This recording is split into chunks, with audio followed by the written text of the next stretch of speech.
안녕하세요. 네, 오늘은 옥상에 나와 있습니다. 여기는 동작구에 있는 핸드픽트 호텔 옥상인데요. 네, 굉장히 날이 좋네요. 네, 오늘 여러분에게 들려드릴 세 번째 이야기는 꿀벌들을 잘 관리하는 방법에 대해서 이야기하도록 하겠습니다.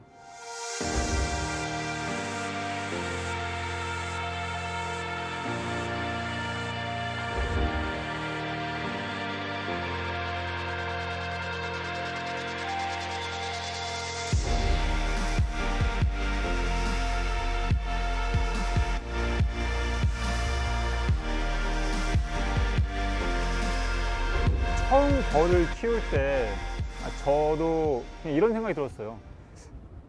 벌통 갖다 놓으면 그냥 알아서 크는 거 아닌가? 그리고 벌들도 내가 굳이 관리하지 않더라도 알아서 왔다 갔다 활동하는 거 아닌가? 이런 생각을 했었는데, 근데 막상 벌에 대해서 이제 벌을 키우려고 그 벌에 대해서 공부하고 사람들한테 이제 자문을 구하고 그러다 보니까 이게 그런 게 아니구나 이런 생각을 하게 됐죠. 그래서 벌에 대해서 이제 계속 지속적으로 이제 공부를 하기 시작했고, 하면 할수록 사실 어려웠어요. 오히려 하면 할수록 배워야 되는 것도 굉장히 많고, 단순히 벌이 우리가 아는 그냥 곤충이 아니에요. 그러니까 벌은 가축, 그러니까 축산에 속하는 영역이다 보니까 얘를 배우기 위해선 적어도 1년의 시간이 필요하고, 그 1년 동안 봄, 여름, 가을, 겨울 해줘야 되는 일들이 다 다르더라고요. 그런 것들을 자세하게 안내해 주는 데가 별로 없어서 저희가 이걸 배울 때 굉장히 어려움이 컸는데, 이걸 보는 분들은 그런 걸 조금이나마 좀 줄였으면 하는 마음이 있고, 저희는 벌을 키우는 방식이 조금 다르긴 해요. 어떻게 다르냐면, 일단 저희는 도시에 있는 벌들을 소방관들을 대신하여서 구조를 해오는 B119 꿀벌 구조대가 활동을 하고요. 거기에서 구조된 벌들을 우리 도시양봉장에서 키우게 되고, 도시양봉장에서 키우는 분들은 우리 사회 소외계층 분들인 비긴 어게인이라고 하는 분들이 7분이 현재 참여를 하고 있습니다. 그럼 그분들이 열심히 수확하고 관리한 그런 꿀들을 저희가 직접 수매하고 유통을 하고 있고, 거기에서 나온 수익금을 이 비긴 어게인의 월급으로 드리고, 그 다음에 저희가 비가든이라고 하는 걸 조성을 해요. 그래서 꿀벌들이 도시 생태계를 더 이렇게 좋아지게 만드니까 이런 계속 선순환 구조를 만드는 일들을 하고 있어요. 그러니까 그런 목적에 의해서 어반비즈 서울은 이 도시에서 꿀벌들을 잘 관리해야 되는 당위성, 필요, 이유가 있는 거죠. 그만큼 저희가 이런 목적이 있듯이 여러분들도 벌을 키우기 위한 목적들이 분명 있잖아요. 근데 그 목적들이 아마 대부분 비슷하실 거예요. 취미로 열심히 키우려는 분들도 있고, 그 다음에 아니면 안전한 꿀을 내가 먹고 싶어 하는 분들도 있을 텐데, 그런 목적에 맞게 여러분들이 잘 키우시려면 마치 개나 고양이를 키우는 것처럼 여러분들도 사랑과 그 보살핌이 좀 필요합니다. 그런 사랑과 보살핌이 어느 정도나 필요한지 이제 좀 더 자세히 말씀을 드리도록 하겠고, 그런 매 시간 그리고 매주 매 계절마다 이런 해야 되는 일들이 조금씩 다르거든요. 그런 거에 대해서도 좀 더 상세하게 말씀을 드리도록 하겠습니다.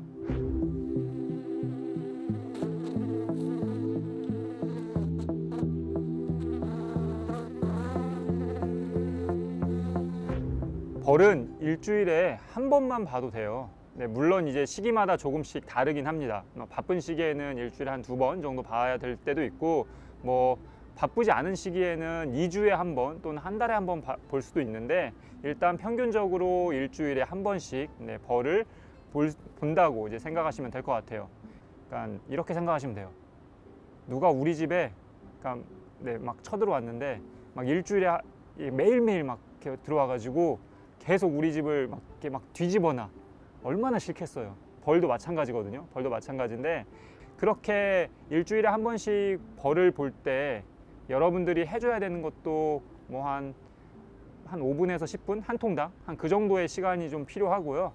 그래서 직장인들도 이걸 취미로 하시거나 아니면 부업으로 하시려는 분도 그래서 할 수 있는 이유가 그런 시간이 생각보다 많이 들지 않기 때문이에요.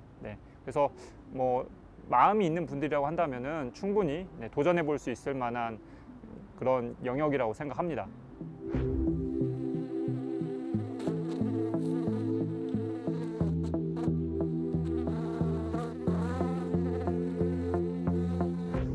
자, 봄, 여름, 가을, 겨울 이때마다 우리 벌을 봐야 되는 게 다르다라고 했잖아요. 그러니까 그 다름에 대해서 좀 설명을 드릴게요. 일단 봄에는 벌을 들여놔야 되겠죠. 우리가 벌을 어딘가에서 구입을 해서 내가 벌 키울 장소로 벌을 들여놓고, 그리고 이 봄에는 보통 일단 꽃들이 계속 이제 피려고 하는 시작하는 시기다 보니까 이 여왕벌 또한 이제 산란이 이제 계속적으로 늘어나려고 하는 시기예요. 그러면 이때는 먹이들이 충분히 있어야 되는 상황이거든요. 그래서 만약에 먹이가 없는 경우에는 먹이를 좀 보충해 주기도 하고 그런 일들을 하는 시기고, 그 다음에 이제 여름이 되면 사실 여름 같은 경우는 꿀이 굉장히 이제 많이 들어오기 시작하니까 그 여름엔 꿀이 들어온 걸 가지고 우리가 이제 수확을 하게 됩니다. 또한 이 여름 같은 경우는 장마철도 있잖아요. 그렇기 때문에 그 장마철에는 이 비 피해나 이런 것들이 없게, 그리고 폭염 피해가 없도록 약간 방수 시설을 한다든지 그런 작업들도 같이 해주셔야 되고요. 그 다음에 이제 가을이 되면 이제 벌써 이제 겨울 준비를 해야 돼요. 가을 같은 경우에는 가을에는 겨울 동안에 먹을 식량들을 준비를 해 주셔야 되고, 그 다음에 가을이 되면 이 세력이 커졌던 세력들, 여름까지 굉장히 많이 한 6만 마리까지 갔던 세력이 거의 한 3만, 4만 이 정도까지 떨어져요. 그러면 내가 잘못한 게 있나 약간 이런 생각이 드는데, 그건 잘못한 게 아니라 그건 자연스러운 현상이고, 그렇게 떨어진 그 벌들이 더 떨어지지 않게 이제 어느 정도 수를 이제 조절하는 시기가 필요하고, 그 다음에 이제 겨울이 왔을 때는 얘네들이 너무 춥지 않게, 너무 추우면 이게 나중에는 이 보온이 잘 안 돼서 얘네들이 먹이를 좀 더 많이 먹거나 그러기 때문에 좀 더 보온에 좀 신경 써주시고, 특히나 이제 찬바람이 들어가지 않게 좀 막아주시거나 이런 일들을 해주시면 됩니다. 그래서 봄, 여름, 가을, 겨울에는 사실 우리가 그래프로 그려보면 봄철에 한 2만 마리 정도의 벌이 있다가 여름철에 거의 6만 마리의 벌까지 가고, 그 다음에 가을철에는 한 3, 4만, 그 다음에 겨울에는 다시 한 2만으로 떨어집니다. 그러니까 이렇게 그 꿀벌의 사이클에 맞게 사람들도 일을 한다라고 보시면 될 것 같아요. 그래서 그러니까 꿀벌들이 일을 많이 하는 빈도수로 따지면은 봄, 여름, 가을, 겨울 봤을 때 그걸 다 10이라고 보면 4, 3, 2, 1 정도의 일의 그 분량이 나눠진다고 보시면 될 것 같아요. 그래서 봄, 여름에는 거의 7의 2를 한다고 보시면 될 것 같고, 가을, 겨울에는 한 3 정도 이제 한다고 보면 될 것 같으니까 사람도 거의 7의 2를 해요.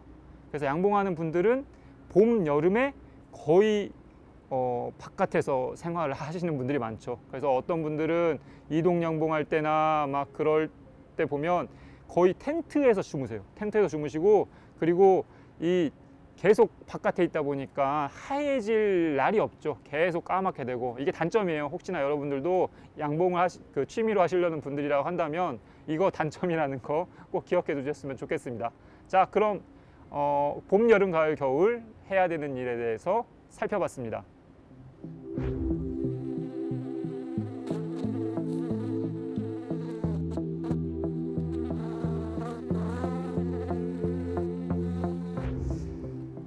벌을 배우려면 일단 우리가 알아야 되잖아요. 근데 그 알려고 할 때 어디서부터 무엇을 봐야 되는지가 잘 몰라요. 사실 저희도 처음에 그랬어요. 저희도 처음에 정말 막무가내로 벌 키우려고 하는데 정말 모르겠는 거예요. 주변에 뭐 양봉을 하는 사람이 있는 것도 아니고, 그렇다고 책을 좀 찾아봤는데 와, 이게 한글인데 내가 한글을 읽고 있는 건지 외계어를 읽고 있는 건지 모를 그 감정들이 그래서 이 책을 보다가 그냥 일단 때려치고 그리고 나서 일단 안 되겠다. 우리 양봉 기술보다는 일단 꿀벌에 대해서 좀 더 알아보자 라는 생각에서 꿀벌과 관련한 지식들이 있는 책들을 우선적으로 봤어요. 그래서 저는 여러분들에게 권하고 싶은 건 양봉 기술서는 여러분들이 솔직히 냉정하게 얘기하면 봐도 몰라요.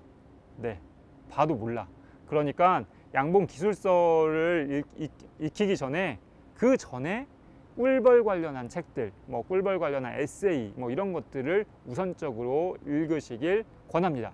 자, 그 대표적인 책을 제가 몇 권 좀 추천해 드릴게요. 자, 첫 번째로, 자, 여러분들 그 초등학교 고학년이 읽기 딱 좋은 책인데, 근데 그 책은 양봉 초보자분들도 읽기 되게 좋아요.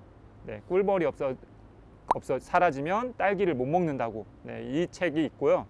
한 100쪽 정도 되는 책이다 보니까, 그리고 글씨도 굉장히 큼직큼직해요. 그래서 쉽게 읽을 수 있는 책이고, 자, 그리고 두 번째로 권해드리고 싶은 책은 경이로운 꿀벌의 세계. 와, 이거는 저희 꿀벌에 관한 약간 과학서적인데요.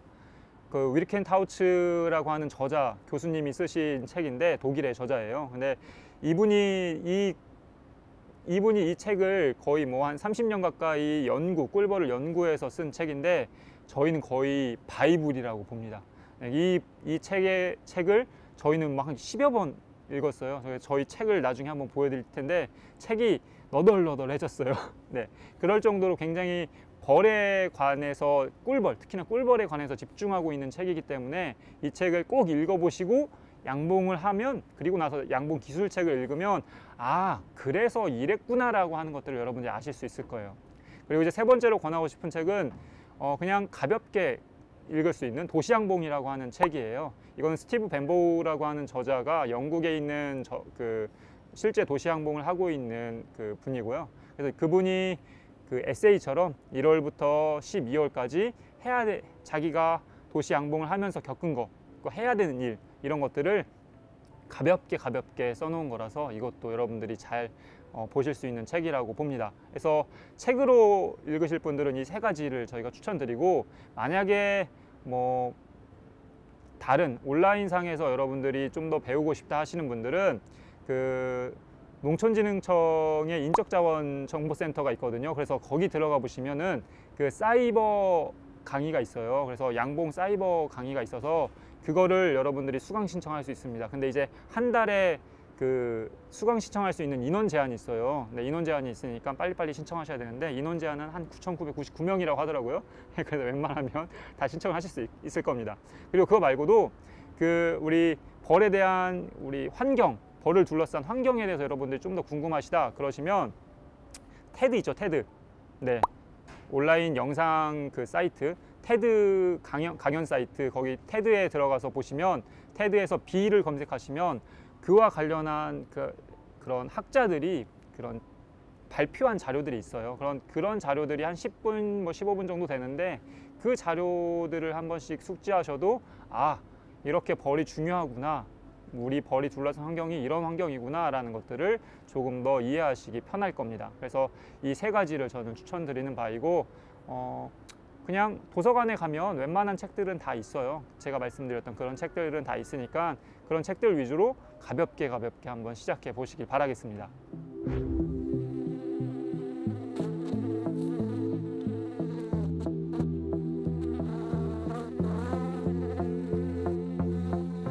일주일에 한 번씩 저희가 벌을 관찰하라고 했잖아요. 근데 이제 그걸 양봉 용어로 보면 내검이라고 해요. 근데 그 내검은 내부 검사의 줄임말이에요. 예, 여기서도 양봉에서도 줄임말을 쓰고 있습니다.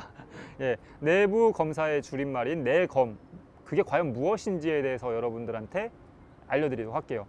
내검은 벌을 볼 때 봐야 되는 항목들이 있어요. 그러니까 내부 검사를 해야 되는데 뭘 봐야 될지 모르면 여러분들이 그걸 하는 의미가 없잖아요. 그래서 봐야 되는 거는 크게 5가지라고 보시면 될 것 같습니다. 일단 첫 번째로 여왕벌의 유무를 확인하셔야 됩니다. 여왕벌이 가장 중요해요.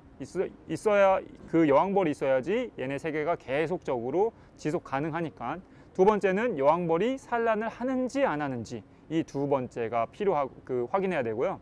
그리고 산란도 뭐 알도 있고 애벌레도 있고 번데기도 있기 때문에 이 세 가지 항목에 대해서 모두 확인하셔야 됩니다.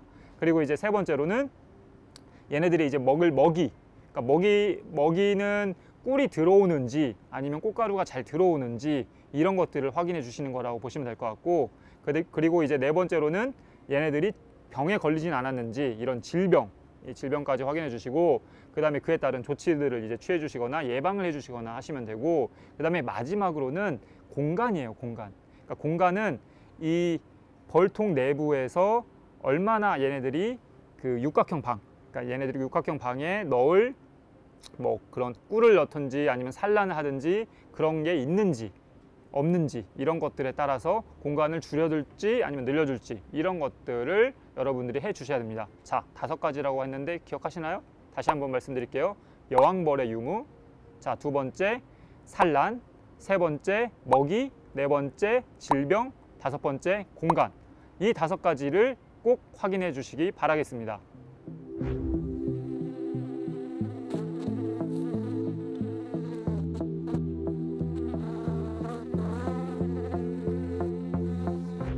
꿀벌의 먹이는 무엇이 있을까요? 네, 꿀벌을 키울 때는 당연히 먹이가 필요하겠죠. 자, 꿀벌은 아사는 있어도 동사는 없다라고 얘기해요. 그러니까 굶어 죽는 거, 그러니까 그만큼 먹이가 굉장히 중요하다는 이야기인데, 꿀벌의 먹이는 3가지가 있습니다. 첫 번째로는 꿀, 그리고 꽃가루, 그리고 물. 이 3가지 말고는 대부분 먹진 않아요. 그만큼 이 달콤한 거에 끌린다라고 하는 의미인데, 이 꿀은 일반적으로 일벌들의 먹이라고 보시면 될 것 같아요. 그래서 일벌들이 날고 그 다음에 살아갈 때 이 꿀을 먹고 생활을 한다라고 보시면 될 것 같고, 그 다음에 꽃가루 같은 경우는 우리 애벌레들의 단백질 원이라고 보시면 될 것 같습니다. 그래서 가끔 사람들이 그 꽃가루 뺏어서 드시잖아요. 그것도 단백질 보충제의 효과를 내요. 네, 거의 단백질의 함량이 한 30%가 넘기 때문에 네, 꽃가루가 그만큼 우리 그 사람에게도 좀 좋고 우리 꿀벌도 잘 자랄 수 있게 도와주는 역할을 합니다. 그리고 이제 마지막으로 이제 물인데, 물은 이제 주변에서 깨끗한 물들을 어느 정도 보충이 돼야 된다고 보시면 될 것 같아요. 그러면 여왕벌 먹이는 안 나왔는데 뭐 이런 생각을 하실 수도 있는데, 네, 여왕벌은 물론 로얄 젤리를 먹습니다. 네, 여왕벌만 특이하게 그 로얄 젤리를 먹어서, 여왕벌 같은 경우는 그러다 보니까 얘네가 오래 살아요. 네, 장수의 비결인 것 같아요. 그러니까 로얄 젤리를 먹음으로써 그 여왕벌은 거의 한 5년에서 7년 가까이를 살게 됩니다. 근데 아까 이야기 드렸듯이 꿀벌은 사는 게 고작 한 6주 이 정도밖에 안 돼요. 네, 너무 비교가 돼서 가끔 여왕벌이 좀 부럽다 생각이 드는데, 네, 그 여왕벌이 부러운지 일벌이 부러운지는 제가 여러분 나중에 더 한번 설명해 드릴 테니까 여러분들은 과연 무엇이 되고 싶은지도 한번 댓글로 남겨주시는 것도 좋을 것 같아요. 자, 이렇게 꿀벌의 먹이는 이 3가지가 있다라고 보시면 될 것 같고, 네, 꿀, 그 다음에 꽃가루, 물, 이 3가지만 기억해 주시면 좋겠습니다.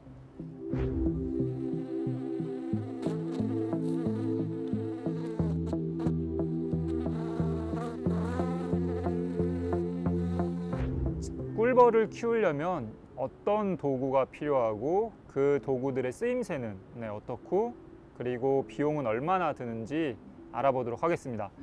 일단 여기 보이는 이 도구들이 가장 기본적인 도구예요. 일단 벌을 키우려면 벌이 있어야 되겠죠, 당연히. 네, 꿀벌이 있어야 되고, 그 꿀벌들이 살 수 있는 집이 있어야 되겠죠. 이제 그게 벌통이잖아요. 벌통이 있어야 되고, 그리고 우리가 벌을 볼 때 필요한, 안전하게 보기 위한 보호 장비들이 필요합니다. 그 보호 장비 중에 이제 첫 번째로 이런 방충복이 필요해요. 방충복이 필요하고, 그 다음에 이 장갑, 안전하게 봐야 되니까. 그리고 벌통 내부를 살피는 도구들이 필요할 텐데, 그 내부를 살피는 도구로는 이런 봉솔, 봉솔 좀 특이하게 생겼죠. 빗자루 같이 생겼는데 약간 쓰임새가 달라요. 그리고 여기 보이시는 내검칼, 내검칼, 이런 칼이 필요하고, 그 다음에 마지막으로 이런 훈연기, 훈연기가 필요합니다. 안에 이렇게 쑥 같은 걸 넣어서 쓰는 방법이고요. 자, 각각 어떤 쓰임새들이 있는지 보여드릴게요. 일단 뭐 벌통은 잘 아시겠죠. 벌통은 벌이 사는 집인데, 벌이 사는 집에, 그러니까 벌의 양에 따라서 뭐 1층 집이 있을 수도 있고 1층에 2층까지, 그리고 가끔은 뭐 외국에서는 3층, 4층까지 올라가는 경우도 있어요. 그래서 그렇게 그 집을 우리가 준비해 주시면 되고, 이 벌통 같은 경우는 안에 어떻게 되어 있는지 잠깐 보여드리면, 이런 식으로 벌들이 그 집을 지을 수 있는 프레임이 있어요. 근데 이 프레임을 벌집 틀이라고 보통 얘기를 하거든요, 우리나라에서는. 그래서 이런 벌집 틀이 한 10개 정도 들어가는 그런 벌통이 있습니다. 그래서 이 벌통에서 얘네들이 이제 계속 이제 살면서 집을 지어 나간다라고 보시면 될 것 같아요. 그래서 아까 말씀드렸던 크기의 그 공간이 필요할 때 여기에 집을 계속 지어 나가서 사람들은 이런 거를 하나, 둘 넣어주는 역할들을 해주는 거라고 보시면 될 것 같습니다. 그리고 이제 벌통도 사실 종류가 굉장히 많은데, 그 우리나라에서는 대부분 이렇게 랑스트로스식 벌통을 써요. 이 벌통은 1850년에 랑스트로스라고 하는 그 신부님이 이게 발명한 벌통인데, 그때는 거의 애플급의 혁신이었다라고 얘기하더라고요. 그만큼 굉장히 그 예전에는 그냥 꿀을 수확하려면 으깨는 방식, 그러니까 집을 다 파괴해 가서 으깨는 방식이었는데, 이거는 벌집 하나하나를 들어서 꿀을 원심 분리기 같은 거에 돌려서 꿀을 수확하는 방식이었기 때문에 정말 혁신이었겠죠. 그 방식이 지금까지 이어져 오고 있다라고 보시면 될 것 같습니다. 자, 그리고 이제 두 번째로 우리 그 보호 도구인데, 이 보호 도구는 이렇게 우리 얼굴과 그런 그 옷 윗부분, 그러니까 상의 부분을 이렇게 보호할 수 있는 도구라고 보시면 될 것 같고, 약간 시스루처럼 생기긴 했는데, 도구는 이 보호 장비는 여러 개가 있어요. 이렇게 얼굴만 가리는 경우도 있고, 전신 다 쓰는 경우도 있고, 이렇게 상반신만 쓰는 경우도 있는데, 이거는 여러분들의 기호에 따라서 골라서 쓰시면 돼요. 그래서 나는 너무 무섭다, 초보라서 너무 무섭다 하면은 머리부터 발끝까지 다 보호하는 장비를 구하시면 되고, 나는 그냥 좀 괜찮아 라고 생각하시는 분들은 그냥 머리만 쓰는 것들을 하는 경우도 있는데, 전문 양봉가 분들을 보게 되면 머리만 쓰는 경우들이 종종 있긴 합니다. 근데 그분들은 그만큼 벌을 안전하게 잘 다룰 수 있으니까 그런 거고요. 저는 여러분들에게 추천드리는 거는 상반신 또는 전신 수트 같은 그런 옷을 입으시는 걸 추천드립니다. 그리고 이제 거기에 더해서 이런 장갑, 방충 이런 이렇게 양봉용 장갑이 따로 있습니다. 그래서 여기 팔까지 이제 오게 되는데, 이런 장갑까지 여러분들이 끼시면 조금 더 안전하게 벌을 보실 수 있습니다. 자, 그리고 이제 관리 도구인데요. 관리 도구에 있어서는 이 내검칼부터 말씀을 드릴게요. 이 내검칼은 벌들이 집을 짓거나 이럴 때 가끔 사람이 봤을 때 원치 않는 공간에 집을 짓는 경우들이 있어요. 그럴 때 이런 걸로 떼어내는 역할들을 해주신다고 보시면 될 것 같고, 그리고 이 뒤에 부분은 이 벌통에 이 벌집 틀과 벌집 틀 사이에 이걸 이렇게 떼어주는, 여기에 프로폴리스가 많이 묻어 있어서 굉장히 끈적끈적 거리거든요. 그래서 사람이 손으로 막 떼려면 잘 안 떼져요. 잘 안 떼지기 때문에 이런 도구를 써서 지렛대 역할을 해서 이걸 떼어주는 역할을 해주는 게 이 내검칼의 역할이라고 보시면 될 것 같습니다. 자, 그럼 봉솔의 역할에 대해서 살펴보겠는데, 봉솔 같은 경우는 이 뒷부분이 일반적인 다른 그 빗자루 같은 거랑 좀 달라요. 그래서 이 봉솔은 약간 이 뒷부분이 뾰족한데, 뾰족한 이유는 이것도 내검칼의 역할이랑 조금 비슷한데, 이 벌집 틀의 이 뒷부분, 이 떼는 역할들을 또 하는 역할이라고 보시면 될 것 같고, 두 번째 이 봉솔 같은 경우는 우리가 벌집 틀을 딱 꺼내서 봐야 되는데, 이 볼 때 벌이 너무 많이 붙어 있으면 보기가 어려워요. 물론 이제 벌들을 딱 털어서 여기 잘 볼 수 있겠는데, 가끔 이제 꿀을 수확해야 되거나 그럴 때 막 벌이 붙어 있거나 그러면 이 봉솔로 털어내는 역할들을 한다라고 보시면 될 것 같습니다. 또한 우리가 이제 벌을 다 보고 나서 여기 집 이제 뚜껑을 닫아야 되는데, 여기에 벌들이 막 붙어 있을 수도 있잖아요. 그럴 때도 이 봉솔이 역할을 해줍니다. 벌을 다 털어내고 뚜껑을 닫아서 벌들이 죽지 않게 하는 역할을 한다라고 보시면 될 것 같아요. 근데 하나의 주의점, 봉솔질을 너무 심하게 하잖아요. 얘네들이 되게 사나워지고 막 나중에는 꼬리를 치켜들면서 공격하려고 하는 경우들이 있거든요. 이런 거라고 보시면 돼요. 그러니까 이 사람도 누가 계속 예쁘다 예쁘다 쓰다듬으면 계속 쓰다듬으면 좀 약간 귀찮잖아요. 그런 것 같아요. 제가 생각하기에. 물론 제가 꿀벌은 아니지만. 그래서 계속 이렇게 너무 쓰다듬지 마시길 바라겠습니다. 그리고 이 훈연기, 이 훈연기가 있고 없고의 차이가 굉장히 큰 역할을 합니다. 이 훈연기 같은 경우는 어떤 원리냐면, 우리 풀무이죠, 풀무. 이렇게 바람을 넣어서 이 불을 이렇게 피우는 역할을 하는 풀무, 이 바람을 넣어주는 역할을 하는 이 풀무가 있고, 이 앞에는 저희가 쑥을 준비해 왔는데, 자, 이런 쑥을, 말린 쑥을 이게 불로, 그러니까 토치나 이런 걸로 불을 붙인 다음에 여기 넣으세요. 그런 다음에 얘로 계속 이렇게 풀무질을 해주면 여기에서 연기가 이제 나오기 시작합니다. 그러면 뚜껑을 닫고 벌통을 보기 전에 이 훈연기로 연기를 내주시면 됩니다. 자, 연기를 내주시고 연기가 난 다음에 얘네들이 그러면 이 연기를 피해서 밑으로 내려가요. 그러면 사람들이 조금 더 안전하게 벌을 볼 수 있겠죠.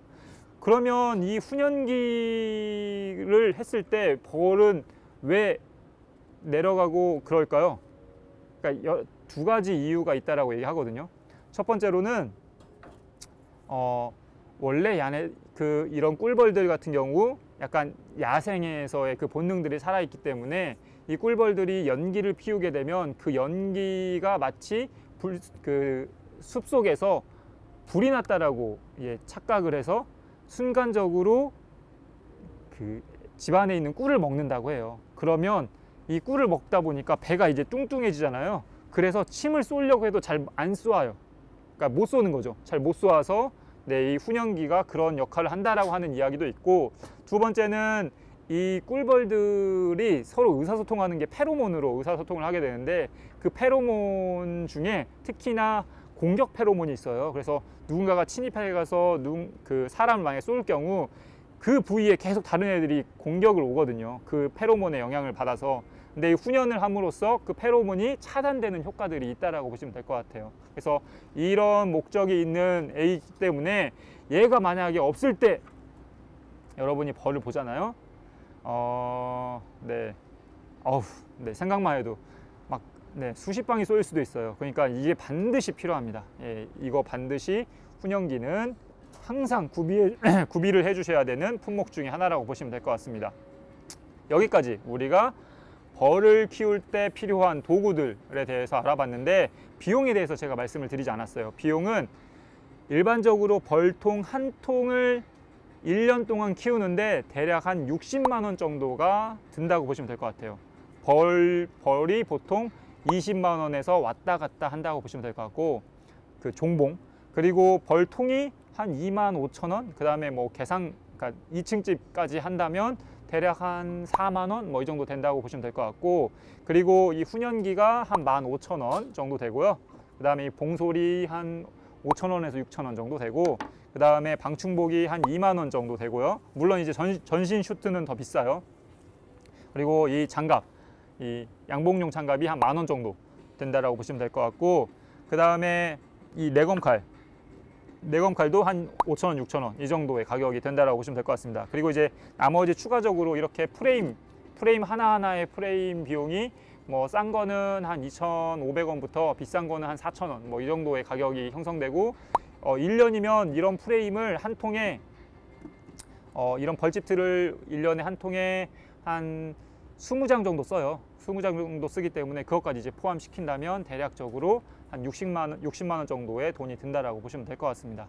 자, 여기까지 필요한 도구, 그리고 도구의 쓰임새, 그리고 이 각 도구들의 비용까지 알아봤습니다. 그러니까 이젠 여러분들이 그 도구를 어디서 구매하는지 궁금하시잖아요. 그거는 저희가 양봉원이라고 검색을 해보시면 돼요. 양봉원이라고 검색하셔서 그 양봉원에서 이제 필요한 도구들을 저희가 말한 거 위주로만 사시면 됩니다. 장비빨 세우시는 분들이 있어요. 무언가를 할 때 내가 뭔가 그 뒷산 가는데 가는 그 폼새는 에베레스트 올라가려고 하는 분들이 계세요. 제발 그러지 마시고요. 장비빨 세우지 마시고, 여러분들의 흥미에 정말 맞다, 나랑 적성이 맞다라고 생각하시면 장비빨 세우셔도 되는데, 아직 그 단계가 아닌 분들은 그냥 가장 기본적인 도구만 구해서 준비하시면 될 것 같습니다. 오늘 이제 꿀벌을 잘 관리하는 방법에 대해서 여러 가지를 좀 알아봤습니다. 네, 저희 마음에는 저희가 여러분들한테 원래 저희가 강의를 하거나 강연을 하면 거의 2시간 넘는 강연이에요. 근데 그걸 이제 짧게 이야기를 하려다 보니까 좀 부족한 점도 많은 것 같고, 여러분들 또한 궁금하실 것도 많을 것 같아요. 근데 그런 건 언제든지 댓글로 남겨주시면 저희가 친절하게 답해 드리도록 하겠습니다. 자, 여기까지 오늘 우리 꿀벌을 잘 관리하는 방법에 대해서 말씀드린 어반비즈 서울의 박진입니다.